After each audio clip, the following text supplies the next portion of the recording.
Halo guys, di sini ada satu pertanyaan, Chef, bagaimana caranya menghadapi bully? Baik, ini pertanyaan yang menarik. Jadi bully adalah satu bagian daripada banyak bagian dari kezoliman. Kezoliman itu ada beberapa, misalkan difitnah, dicaci maki, digibahin, kemudian dijatuhkan nama baik kita. Atau dalam bentuk lain nih, misalkan ada hutang nggak dibayar, ada waris nggak dibagi. Ini juga adalah bentuk-bentuk kezoliman. Nah, bagaimana cara menghadapi kezoliman demi kezoliman ini, apalagi kita dibully oleh sedemikian banyak orang? Ada beberapa cara. Yang pertama adalah kita wajib bersyukur karena kita sudah dibully oleh mereka. Karena apa? Allah akan transfer pahala terhadap orang yang dibully. Dan segala macam bentuk kezoliman yang orang yang dizolimi tidak membalas, maka Allah yang akan mentransfer pahala kepada orang yang dizolimi. Ini sebuah keuntungan besar. Bayangkan kalau setiap hari kita dibully 10 orang, sementara kita tidak melakukan satu kesalahan pun dari sisi syariat maupun dari sisi agama, kita akan menuai pahala yang demikian besar. Kalau diibaratkan orang itu mentransfer ke rekening kita, sekian banyak yang mentransfer ke rekening kita setiap hari, maka kita akan jadi orang yang kaya raya. Jadi bagaimana mungkin kita bersedih menghadapi bulian? Karena apa? Allah sedang memberikan keuntungan kepada kita berupa pahala yang luar biasa, yang kita kalau mengerjakan pahala itu mungkin belum tentu dapat. Kenapa? Karena umur kita terbatas, atau mungkin pahala itu sesuatu yang nilainya sangat fantastik di sisi Allah.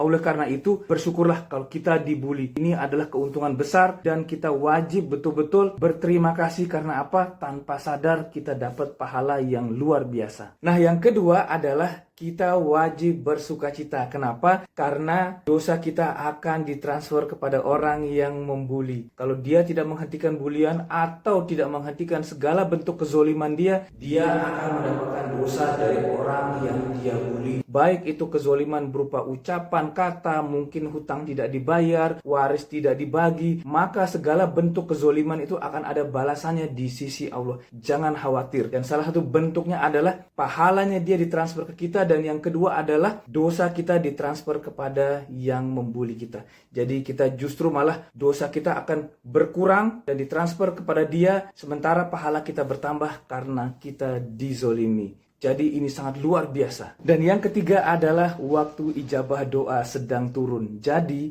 waktu kita dizolimi ataupun dibully, itu artinya apa? Allah sedang memberikan kesempatan kita untuk berdoa dan Allah ingin ijabah doa-doa tersebut. Jadi manfaatkan waktu kita dan lupakan orang yang membuli tersebut. Lalu sebut namanya, ya Allah, saya dizolimi si fulan, ya Allah, sukseskan bisnis saya, ya Allah, jadikan saya miliarder, ya Allah, mudahkan saya berhaji furoda, ya Allah, mudahkan saya membeli rumah 20 miliar, ya Allah, mudahkan saya berhaji furoda dengan teman-teman saya dan anggota tim saya, ya Allah, ya Allah, mudahkan hamba masuk surga Firdaus tanpa hisab, tanpa azab, ya Allah, mudahkan hamba wafat dalam keadaan husnul khotimah di Masjid Nabawi pada saat sholat Jumat. Apapun doa yang kita panjatkan, Allah pasti ijabah. Tinggal nunggu waktu dan kita bersabar. Jadi manfaatkan setiap bulian itu menjadi waktu ijabah doa dan kesempatan kita untuk mendapatkan investasi akhirat yang tidak ada bandingannya. Jadi mulai hari ini, apapun kezoliman yang kita terima, kita masih bisa tetap untuk selalu tersenyum. Kezoliman apapun, kita sedang menuai pahala di sisi Allah, dan orang yang menzolimi tersebut sedang menuai dosa atas semua perbuatannya. Apapun kezoliman itu, misalkan